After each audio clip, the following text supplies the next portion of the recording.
It's not so much the world story as much as it was personal, watching someone that you loved in pain, someone that you cared about in pain. I'm crying to be close to you. I'm crying to my... There is a particular kind of grief that comes from watching someone you love fall apart in slow motion, and there is a particular kind of triumph that comes from watching them put themselves back together. Lionel Richie has lived both. For nearly 5 decades, the world has known him as the man who wrote the soundtrack to other people's weddings, breakups, and reconciliations. What the world hasn't known, until very recently, is that the story behind those songs was far messier, far more frightening, and far more human than the polished image ever let on. Most people think they already know Lionel Richie's story. They remember a 1988 arrest that made headlines for weeks. They see a 77-year-old music legend standing beside a woman 4 decades his junior, and assume it's just another familiar Hollywood arrangement. But the real story is stranger than that, and sadder, and ultimately more redemptive. It involves a 2025 memoir that finally corrects the record on one of the messiest nights of his life. It involves a medical mystery that nearly ended his singing career and took doctors years to properly diagnose. And it involves a night in the summer of 2026, in front of 10,000 fans, when the illusion of invincibility that had followed Richie for 50 years simply gave out. To understand why he now credits one woman with saving him, you have to go back to the night everything fell apart in public. A night that, according to Richie himself, had actually been falling apart in private for a long time before anyone noticed. For nearly 40 years, the story of Lionel Richie's first marriage was reduced to a single, scandalous image: his wife catching him with another woman, a physical confrontation, a police report, and a tabloid frenzy that followed him into the 1990s. It became one of those celebrity moments that gets repeated so often it hardens into myth. A simple story of infidelity exposed.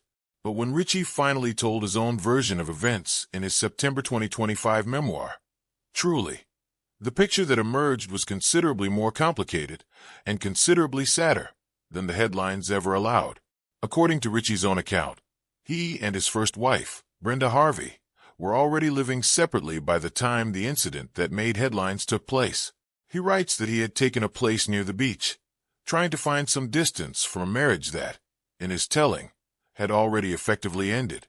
He describes it as an attempt to decompress, to get away from a life that had become unbearable for everyone involved, not because of one reckless night, but because of a slow, painful unraveling that had been happening away from the cameras for some time. The night that actually made the news unfolded differently than most people remember. Richie writes that he had driven back into Los Angeles and stopped to see Diane Alexander, the woman he would later marry, at her Beverly Hills apartment. Shortly after he arrived, there was a knock at the door. It was Brenda. What followed, in Richie's own words, was the most awful screaming match of my life. A raw, chaotic confrontation that took place in the small entryway of Alexander's apartment, witnessed by neighbors who called the police. The official record from that night is a matter of public documentation, not speculation. According to contemporaneous reporting from UPI and the Los Angeles Times, police were called to the apartment around 2:30 in the morning after neighbors reported hearing a woman screaming. Officers arrived within a minute and found Brenda Harvey striking and kicking Alexander on the floor of the apartment, with furniture broken and scattered around them.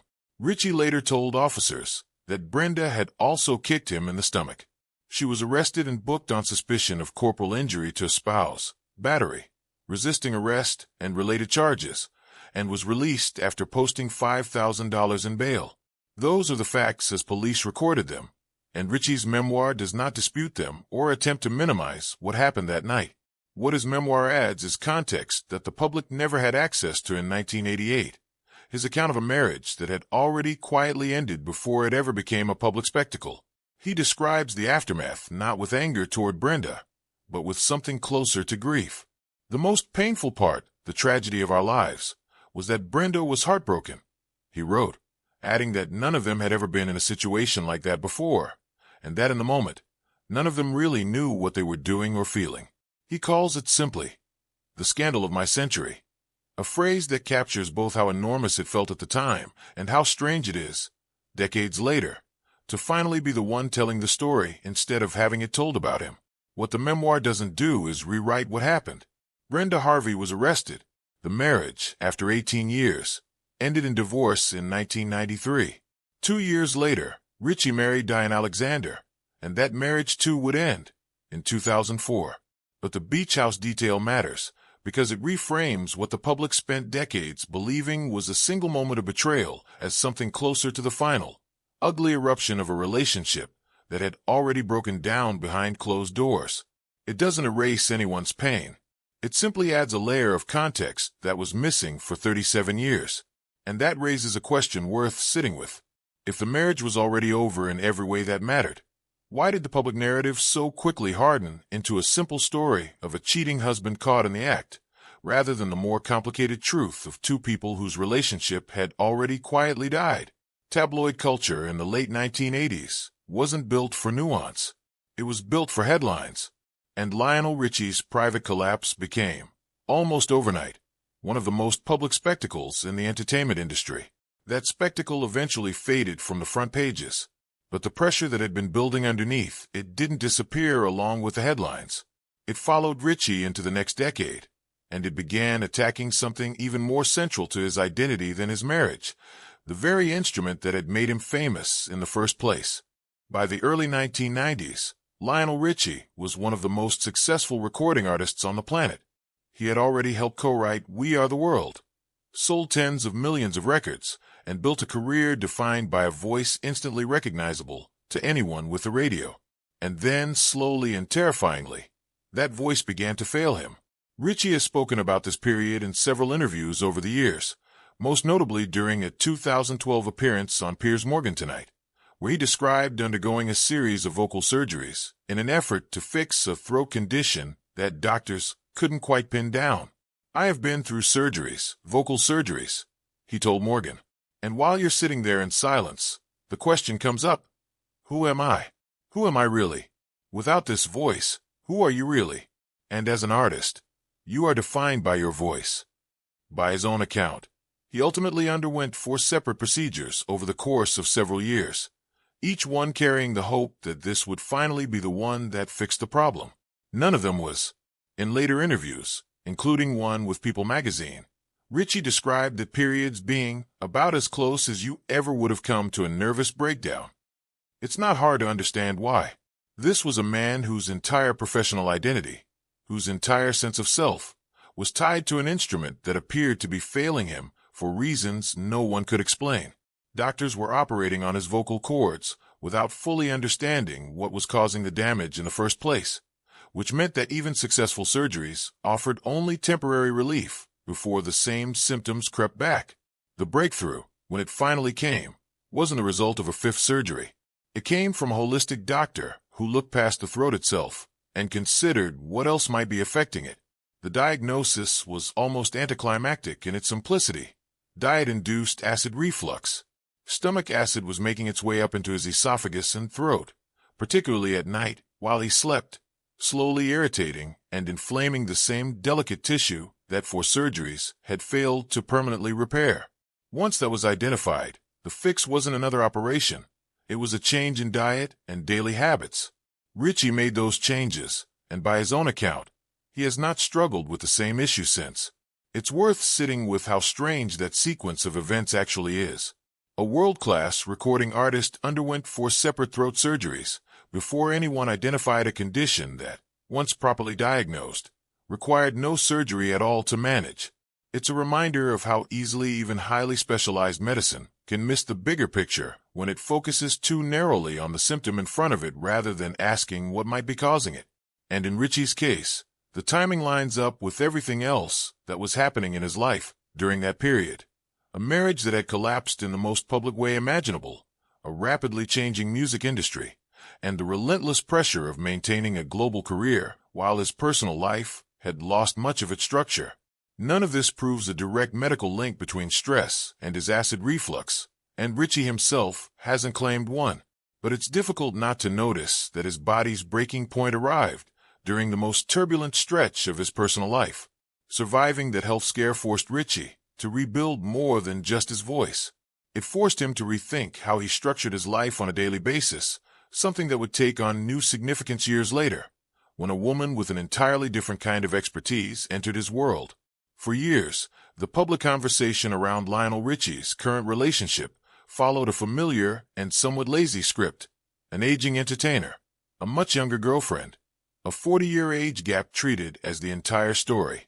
What that framing consistently leaves out is who Lisa Parigi actually is, and what she has actually built. Parigi was born in Switzerland on September 30th, 1989, and grew up with Caribbean, Swiss, and Chinese heritage, a background reflected in the fact that she speaks 4 languages fluently: German, French, Swiss German, and English. Before she was ever publicly linked to Richie, she had already built a career in the corporate world, holding positions at technology-focused companies based in Geneva and Zurich.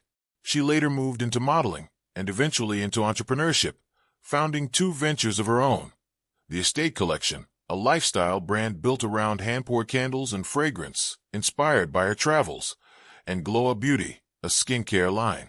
She has described her approach to the Estate Collection as combining her passion for travel, design, and luxury, turning something as simple as a candle into a way of bringing familiarity to unfamiliar places, a detail she has shared in interviews about why she started the company. Richie and Parigi first met at a private dinner party in Los Angeles and have been together since roughly 2014. Their relationship has since extended well beyond the 2 of them.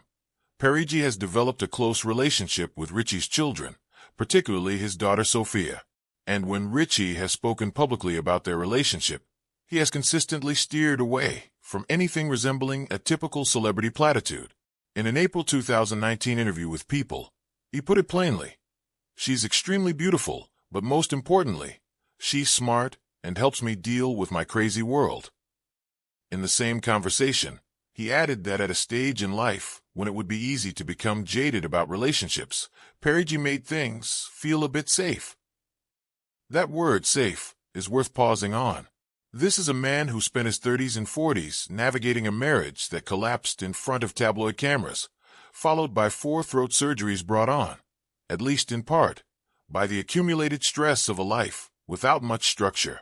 Whatever qualities Parigi brings to their relationship, safe and smart, are not the words typically used to describe a superficial arrangement. They're the words of a man describing stability, something that, by his own account, had been in short supply for much of his adult life. None of this is to suggest that Parigi single-handedly manages Richie's career or life in some formal executive capacity. There's no public evidence of that specific arrangement, and it would be inaccurate to overstate her professional role in his affairs.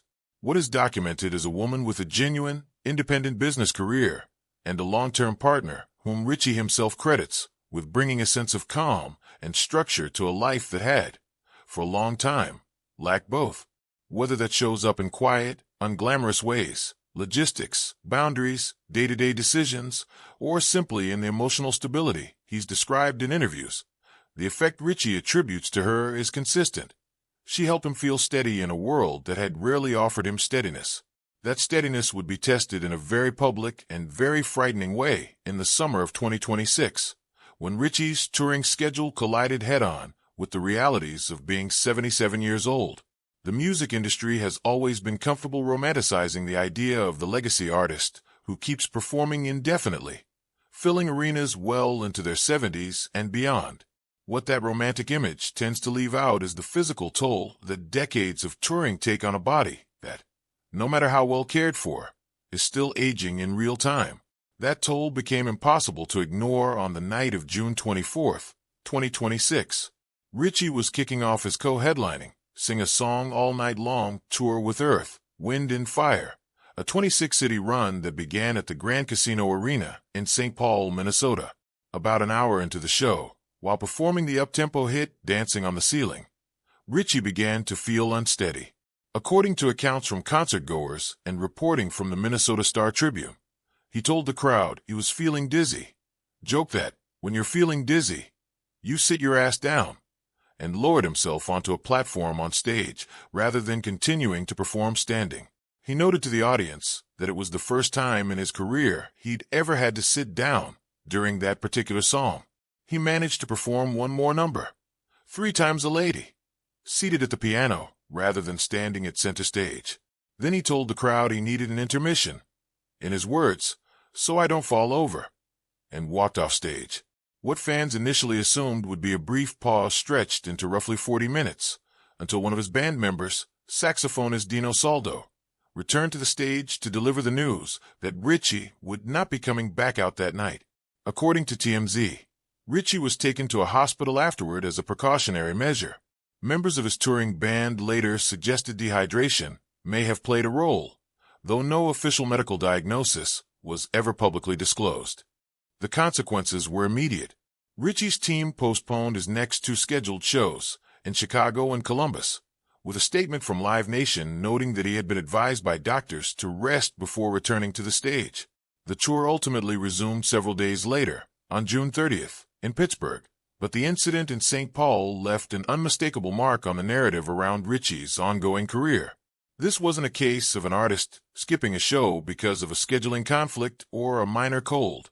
It was a 77-year-old performer, in front of thousands of fans, physically unable to continue a concert because his body simply stopped cooperating with what his career has always demanded of it. It's a moment that puts everything else about Richie's story into sharper focus. Here's a man who survived a public divorce that defined tabloid coverage for years, who endured 4 throat surgeries, chasing a diagnosis that turned out to be something as ordinary as acid reflux, and who is still, in his late 70s, pushing his body onto stages built for performers half his age. The St. Paul incident wasn't a tragedy. Richie recovered and continued the tour, but it was a genuine reminder that even a career built on decades of resilience has physical limits. And it's not hard to understand why having a steady, grounded partner off stage might matter more now than it ever has before. The contrast between where Lionel Richie's personal life stood in the summer of 1988 and where it stands now is genuinely striking. In 1988, he was a man hiding out in a beach house from a marriage that had already quietly ended, only to have that private collapse explode into a very public, very ugly confrontation that resulted in an arrest, a $5,000 bail, and headlines that followed him for years. It was, by any measure, one of the messiest chapters of his public life. Compare that to where he and Lisa Parigi have appeared together more recently, walking side by side at the King's Trust Global Gala at Casa Cipriani in New York City, an event tied to a serious philanthropic organization rather than a tabloid photo opportunity. These are not the kind of appearances built around scandal or spectacle. They're the kind built around quiet visibility, philanthropy, and the sort of long-term partnership that doesn't generate screaming headlines because there's simply no chaos to report on. That shift didn't happen by accident, and it certainly didn't happen overnight. It came after a first marriage that ended in a police report, a second marriage that also ended in divorce, and a health crisis that nearly cost Richie the one thing his entire career had been built around. By the time Lisa Parigi entered his life, Richie wasn't a young star still figuring out who he was. He was a man in his 60s who had already lived through the worst version of fame's collateral damage, public humiliation, physical breakdown, and the slow realization that success alone had never been enough to keep his personal life stable. What seems to have changed isn't Richie's fame or his talent. Those were never in question. What changed is that, for the first time in decades, he describes having a partner who makes him feel, in his own words, safe. Whether that's the product of Parigi's own steady, self-made career, her multilingual ease moving through unfamiliar rooms, or simply the fact that she came into his life at a point when he was finally ready to value stability over spectacle. The result is a relationship that looks nothing like the chaos of 1988 or the medical uncertainty of the 1990s. When you put all of these pieces together, the beach house confession that finally reframed a 37-year-old scandal, the 4 unnecessary throat surgeries that turned out to be treating the wrong problem, the accomplished entrepreneur the public spent years dismissing as simply a younger girlfriend, and a 2026 health scare that proved even legends aren't immune to the realities of aging, a different picture of Lionel Richie emerges than the one most people carry around. It's not the picture of a man whose life has been one long, uninterrupted success story. It's the picture of someone who has been genuinely broken down, more than once, and who has had to rebuild, his marriage, his health, and eventually his sense of what stability actually looks like. At 77 years old, having survived a public divorce, a medical mystery that took years to solve, and a stage collapse that reminded everyone watching that he's human after all, it makes sense that Lionel Richie now speaks about Lisa Parigi with a kind of gratitude that goes beyond romance. It's the gratitude of a man who spent a long time without much ground beneath him, and who finally found some. Were you surprised to learn that his 1990s health scare turned out to be something as simple as acid reflux? And did the details in his 2025 memoir change the way you think about that infamous 1988 scandal? Let us know in the comments below.